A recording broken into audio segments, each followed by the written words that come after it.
The elevator doors whispered open on the 60th floor, spilling Alina Torres into a world of marble, glass, and money. Her heels clicked like small, defiant hearts across the polished floor. Damien Voss looked up from his desk, every line of his tailored suit a threat and a question. "You graduated top of your class," he said, his voice slow, analytical. "But can you handle me when I don't play by the rules?" His tone sliced between flirtation and mockery. Alina met his gaze, dark, glacial blue eyes, and smiled with quiet precision. "I translate meaning, Mr. Voss, not manners." The silence that followed was electric. Then he leaned closer, his voice dropping into Italian, velvet and raw. "Traduci questo." Translate this. The words trembled with something neither of them could name. The rain started the moment Alina stepped outside Voss Tower, as if the sky itself exhaled with her. The interview had left her shaken. Damien's voice still ghosted across her mind. She stood under the glass awning, heart pounding in defiance of the humiliation. Why had he mocked her, then looked at her like she was the only language he couldn't master? Her phone buzzed. A message from Claudia Moran. "Mr. Voss requests your translation services tomorrow, 8:00 a.m. sharp." She read it twice, disbelief mixing with fear and something dangerously close to anticipation. The world blurred behind the rain, and for the first time she smiled. Sometimes power noticed courage, and sometimes it desired it. Morning light split across the conference room like the first act of a play. Alina stood at the head of the long glass table, headset poised, ready to translate between Damien and a delegation of foreign investors. She felt his gaze before hearing his voice. Steady, powerful, and infuriatingly calm. Every word he spoke in Italian was deliberate, every glance another test. She translated flawlessly, never faltering even when his tone slid from business to something too personal. "Impressive," he said at the end, his smirk faint. "You learn fast, Miss Torres." She met his eyes without fear this time. "I listened carefully, Mr. Voss." Silence again, the same kind that crackled the first time. Only now she didn't look away. The elevator ride down was a silent duel. Alina clutched her notes, pulse racing, while Damien stood inches away, the scent of cedar and power drawing too close. "You did well," he said finally, eyes trained on the digital floor count. "Almost too well." She turned toward him, voice even. "I was hired to be accurate, not impressive." His gaze dropped to her lips, then back to her eyes, something dark flickering behind composure. "Accuracy," he murmured, "is impressive." The elevator chimed. She stepped out before him, refusing to look back, but she could feel his stare linger, long after the doors closed. Night again. Alina sat in her tiny flat, surrounded by books, notes, and the flicker of her old laptop. Every word Damien had spoken that day replayed like a riddle. Beneath his arrogance was something wounded. She could feel it. Yet she hated that she cared. She translated phrases half out loud, practicing cadence, precision. But every time she reached the Italian word for desire, her voice faltered. She touched her lips, remembering the way he'd looked at her, and whispered the phrase he'd taught her under her breath, "Traduci questo." The words rolled like velvet through her room, and for the first time she didn't just understand them, she felt them. By the next morning, Alina understood that working for Damien Voss meant stepping into a chess match disguised as employment. Every conversation was a test, every silence a trap. He spoke in rapid Italian during negotiations, daring her to stumble, and she refused him the satisfaction. When the meeting ended, he lingered, his hand resting lightly on the conference table. "You surprise me," he said quietly, the tone stripped of arrogance. Most people flinch under pressure. She packed her notes, not meeting his eyes. "That's because you mistake pressure for power, Mr. Us." He smiled faintly, a rare flicker of something genuine. "And you mistake power for fear, Miss Torres." For the first time, their words didn't clash. They collided. By afternoon, Damien's office had turned into a language battlefield. Alina translated for a high-stakes call, her voice steady as glass. When an Italian investor used a phrase layered with double meaning, Damien's gaze flicked toward her, waiting, curious if she'd blush. She didn't. He said, "Your offer sounds dangerously tempting." She translated flatly. A ghost of a smirk crossed Damien's face. "Temptation is a fair negotiation tactic." Claudia Moran, ever the silent observer, looked between them, her expression unreadable. After the call, Alina stood. "Do you always use people's skills as leverage, Mr. Voss?" He looked up, eyes sharp. "Only when they underestimate their value." Late evening. The building had emptied, leaving only the hum of fluorescent lights and the faint buzz of London traffic below. Alina stayed to finish translation drafts. Damien appeared without warning, his tie gone, shirt sleeves rolled. "You should go home," he said. "It's not safe this late." She looked up from her screen, refusing to yield. "Neither is working for you." He chuckled quietly, a sound she'd never heard before. Low, human, almost tender. "Touché," he murmured. For the first time, there was no mask between them, just two tired souls suspended between ambition and curiosity. The next morning brought storms, both in the sky and in the boardroom. A miscommunication during a live translation cost the company a major investor's confidence. Damien's voice sliced through the air. "You translated compromise as surrender," he snapped. Alina's pulse spiked, but she didn't flinch. "Because that's what you meant." Silence froze the room. Then, unexpectedly, he laughed, short, low, dangerous. "You're the only one here who dares correct me." Her reply came steady. "Maybe I'm the only one who listens." The storm outside cracked lightning across the glass, mirroring the voltage between them. When the rain subsided, so did the anger. Damien found her later in the corridor waiting for the elevator. "I was out of line," he said quietly. She didn't turn. "You were honest," he paused. Then, softer, "You were right." She finally looked at him, the hardness gone from her eyes. For a heartbeat, neither spoke. The elevator opened, empty, its mirrored walls waiting to record their next move. "See you tomorrow," she said. "You'd better," he replied, voice roughened not by command, but something far more uncertain. The private jet hummed softly beneath the Milan dawn. Alina sat by the window, the clouds below glowing peach and gold. Across from her, Damien reviewed documents, or pretended to. Every few moments, his gaze drifted toward her reflection. For the first time, silence between them wasn't a weapon. "You've never been to Italy, have you?" he asked finally. She shook her head. "Only through language," he smiled faintly. "Then let me show you what words can't." The plane banked gently, sunlight washing over his face. In that instant, she saw the man behind the armor. Someone who'd once believed in beauty, before power had taught him control. Milan unfolded like a dream painted in marble and motion.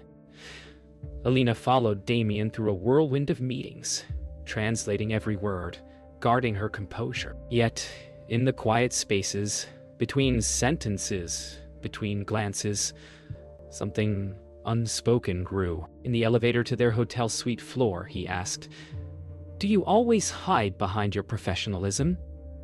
She met his reflection in the mirrored wall. "Do you always hide behind your arrogance?" His laugh was quiet, real. When the doors opened, she walked out first. But for once, he didn't feel victorious. He felt seen. That evening, a dinner hosted by the Milan investors. Alina translated effortlessly, her calm elegance earning approving nods from the table. Damien watched her, pride flickering behind restraint. During a pause, he leaned close, his voice barely a whisper. "You make diplomacy look like art." She smiled without looking at him. "I just listen carefully." He leaned closer still, his breath brushing her ear. You listen too well. For a second, the noise of the restaurant faded, leaving only the pulse between them. She exhaled, steady. But the tremor in her fingers betrayed her heart's rebellion. Later that night, Alina stood on the hotel balcony, the city alive beneath her. 1,000 lights flickering like thoughts she couldn't silence. She heard the soft click of the adjoining door. Damien stepped out, jacket off, tie on, sleeves rolled to his forearms. You should be asleep, he said gently. You should be less impossible, she countered. He smiled, leaning on the railing beside her. You're not afraid of me anymore.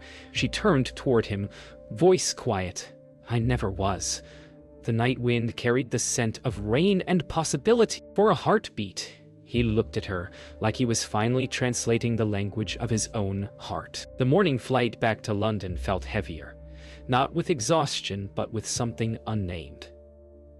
Damien sat across from her, silent, thoughtful. You're different when you're away from your office, she said softly. You make it sound like a confession. Maybe it is. She smiled faintly, closing her laptop.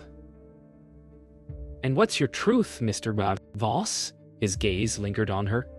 Not the translator, not the employee, but the woman who'd seen through his walls. That I've spent years translating power into safety, he said quietly. And I still don't understand either. For once, Alina didn't have words, only understanding. London greeted them with headlines. A leaked photo. Damien and Alina exiting the Milan hotel balcony ignited the media like wildfire. The whispers spread faster than truth. In the boardroom that morning, silence was heavier than accusation. Damien's team watched Alina as though she were scandal itself. She stood tall, refusing to shrink beneath their stares. Was this your plan? One executive sneered. Damien's voice cut through the room. Enough. His defense only deepened the rumors. After the meeting, she turned to him. You didn't need to protect me. His reply was quiet. I wasn't protecting you, Alina. I was protecting myself from losing what I can't explain. By evening, Alina found refuge in the translation suite. Empty, sterile, safe. Her hands trembled as she closed her laptop. She'd worked so hard to be seen for her mind, not her proximity to power. The door opened softly. Damien stood there, sleeves rolled, eyes unreadable. You shouldn't hide, he said. It looks like guilt. She turned slowly. And what do you look like right now? A man who's losing control. He stepped closer but didn't reach for her. You think this is control, she whispered. It's fear wearing a suit. The silence between them said everything neither dared admit aloud. The next day, a charity gala, unavoidable, public, merciless. Damien needed to appear untouchable, and Alina was there on professional duty. Cameras flashed like gunfire as they arrived separately. Across the ballroom their eyes met. Brief, restrained, electric. He nodded once. She gave no reply. When reporters shouted questions about the translator and the billionaire, Damien's smirk was razor-thin. Rumors are just mistranslations, he said. The phrase silenced the room, but Alina's heart ached. He was defending her again, but in a language only she could hear. The fallout hit the next morning. Online speculation turned venomous, twisting truth into theater. The board called for a review. Claudia urged caution. Alina packed her things quietly, knowing resignation was the only way to protect them both. Damien entered her office as she zipped her bag. You don't get to disappear, he said, voice low. I was never yours to keep, she answered, eyes glistening. He hesitated. Then, softer. I never meant to make you collateral damage. She smiled through tears. You didn't. You just reminded me what honesty feels like, and how dangerous it is. By nightfall, the city blurred beneath rain again. Damien watched from his penthouse window as Alina's taxi vanished into the storm. He'd built an empire on control. Now it was collapsing beneath the weight of a woman who'd never tried to conquer him. His phone buzzed. Claudia's message. Crisis managed. She's gone. He closed his eyes, whispering words he'd once said to her. Translate this. But this time the language wasn't Italian. It was loss. Outside, thunder rolled like an unanswered confession. 3 days without her. Voss Tower felt sterile. Precision without pulse. Damien buried himself in meetings, but every polished surface reflected the space she'd left. When Claudia entered with a quiet file, her tone was clipped. You should see this. Inside, forged invoices, falsified translations, Alina's signature copied, her name weaponized. Rage iced through him. Someone inside was framing her. Who? He asked. Marcus Kane. Claudia replied. He's been selling data to our rivals. Damien's voice hardened. Then he used her as camouflage. He closed the folder slowly. He wanted to destroy her reputation. A pause. And I let him. Marcus Kane's arrogance filled the office before he did. You wanted to see me, he asked lightly. Damien's calm was surgical. I want to understand why my interpreter's name appears on falsified contracts. Marcus laughed. Wrong move. Because she was easy to blame. Pretty faces distract from paperwork. The silence that followed was lethal. Damien stood slow and deliberate. You're fired. And before you leave, you'll send a full confession to legal. Marcus sneered. You're protecting your latest mistake. Damien's eyes chilled. No. I'm protecting the only person here who told the truth. Marcus hesitated, realizing too late that he'd misjudged the man who never forgave betrayal. By evening, the truth spread through the company like a fever breaking. Alina's name was cleared internally, but she didn't know yet. Damien stood by the window, phone in hand, thumb hovering over her contact. Pride warred with need. Finally, he typed, "The truth's out. You were right. I'm sorry." He didn't hit send. Instead, he opened a new message to legal. Full compensation, immediate reinstatement if she accepts. Then, to Claudia. Book Milan again. For business, she asked. For forgiveness, he answered. The skyline beyond reflected in his glass. The city turning gold as if daring him to hope. Alina was back at the Language Institute, her safe haven of paper and quiet when Claudia appeared unannounced. The woman's heels clicked once across the marble floor before she spoke. He found the lead. You've been cleared. Alina looked up from her translation sheets, disbelief flickering across her face. He didn't have to do that. Claudia's voice softened. He thought he did. He's booked Milan again? This time for an apology. Silence folded between them. The pages on Alina's desk fluttered under the hum of the ceiling fan, each one marked with words about redemption. She whispered, almost to herself, sometimes even the right translation hurts. But she began gathering her papers anyway. Evening air wrapped London in drizzle as Alina crossed the bridge toward the station. The file from Claudia weighed in her bag. Proof of her innocence, proof of his effort. She could ignore the flight waiting under her name, but the truth felt heavier than the ticket. At the platform, trains hissed like restless thoughts. She watched the city lights smear across the wet rails and heard his voice again. Translate this. It wasn't desire anymore. It was a question about trust.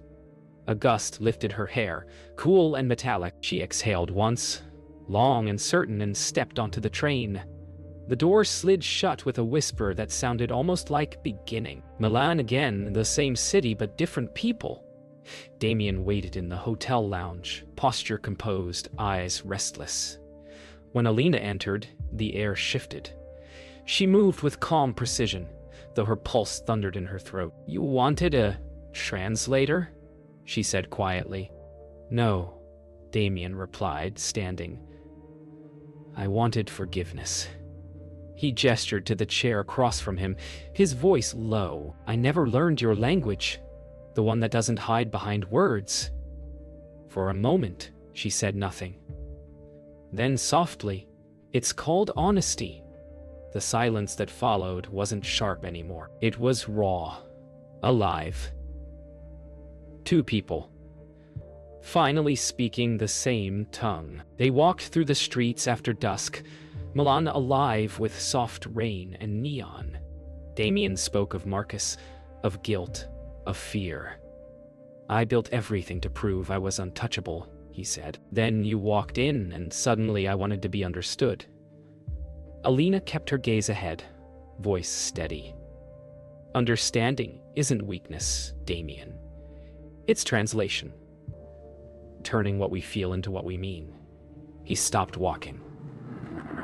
"Then translate this," he said. The words trembling now, not with desire but truth. "I'm sorry." She turned to face him. "Finally," she said, "something I don't need to translate." Back at the hotel, Alina waited in the quiet of the lobby while Damien made a call. Through the glass, she saw him, sleeves rolled, voice calm, steady, decisive. He wasn't the man who'd mocked her anymore. He was the man trying to make things right. When he returned, his tone was simple. "It's done. Your name's cleared publicly. The press will print the truth tomorrow." She studied him for a moment. "You didn't have to." "I wanted to," he replied, "because I couldn't live knowing you carried my silence as a burden." Her eyes softened, then stopped being silent. The next morning, Alina stood on the hotel terrace, sunlight cutting through the fog. Damien joined her, holding a newspaper. Her photograph filled the front page. "Interpreter vindicated in corporate scandal." He set it beside her coffee, voice quiet. "It's not enough, but it's a start." She looked at him, truly looked, and saw not a billionaire, not a boss, but a man unlearning the art of walls. "You don't owe me a perfect ending," she said softly. "Just truth." His reply came after a long breath. "Then here's mine. You were never the story they wrote. You were the reason I finally listened." They walked one last time through the quiet streets near the cathedral. Bells echoed from somewhere unseen. Damien stopped, turning toward her with the smallest of smiles. "You're going back to London," he said. "To work," she corrected. "Work that's finally mine again." He nodded, eyes searching hers. "And if I come looking for you, then you'll know the language by heart." She smiled, not with longing but peace. He reached for her hand, not to claim, but to thank. For once, silence between them meant understanding, not distance. The wind carried their unspoken words across the square, translated perfectly into goodbye. The press hall buzzed with restless anticipation. Cameras gleamed like watchful eyes as Damien stepped to the podium, flanked by a wall of light and reputation. Alina stood beside the stage, headset on, prepared to translate his words for the international broadcast. Her pulse thrummed in time with the microphone feedback. When Damien began to speak, his voice shook, not from nerves, but from truth.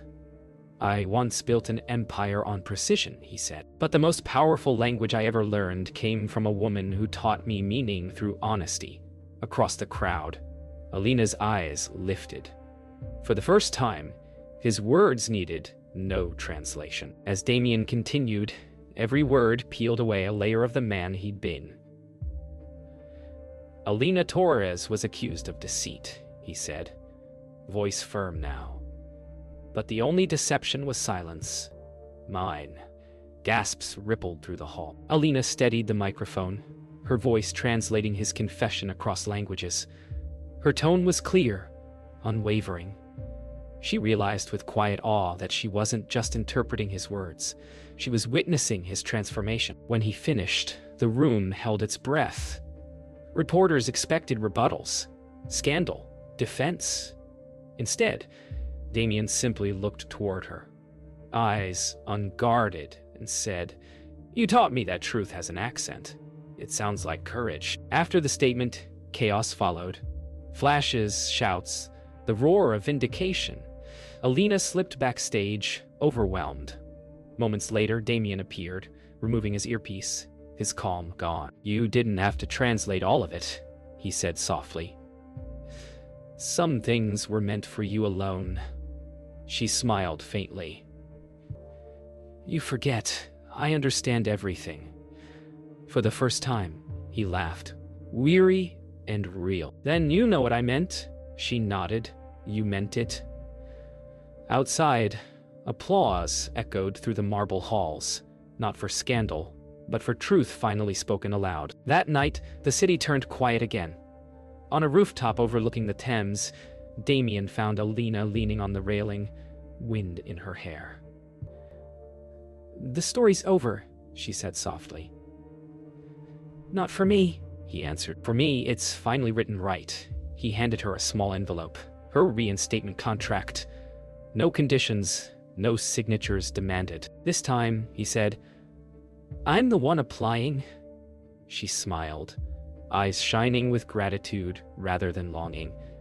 "And what's the position?" "Interpreter," he replied. "For everything I can't say right the first time." Their laughter carried into the wind, light and clean. The next morning, headlines read not of scandal, but of reform. Damien's company announced a new ethics program. In Alina's name, she watched the broadcast from her apartment, sunlight spilling across the floor. His voice echoed through the speakers, steady and sure. "Truth deserves translation. Integrity is the language we share." She closed her laptop, smiling. Somewhere across the city, he was speaking again, and for the first time, the world understood him.